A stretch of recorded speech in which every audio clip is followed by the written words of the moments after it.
Hello fellow Mapuans!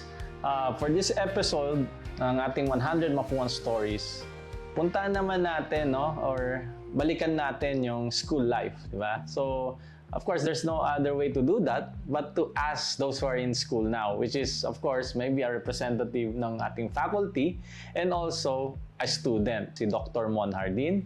And of course, one of our scholar, nandito ngayon si Paul, no?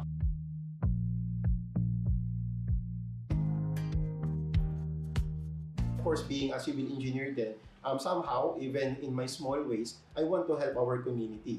And of course, hindi naman ako makakatulong ng mag-isa lang ako. But with these through projects and development that we are doing in the university, so somehow it provides impact dun po sa mga community natin. Ngayon, ikaw naman, Paul. Ano ba yung research topic? Nag-research ka na ba? Nag-thesis ka na ba? Thesis 1 pa lang po, sir. Anong topic mo?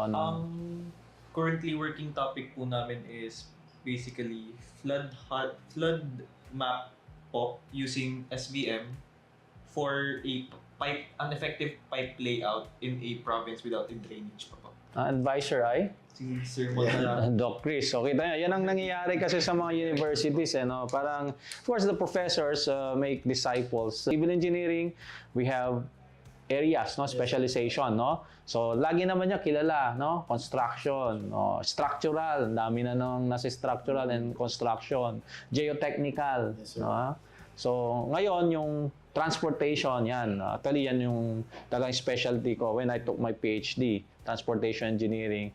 And ito nga yung water resource engineering. Yung iba, dinadagdagan na environmental. No?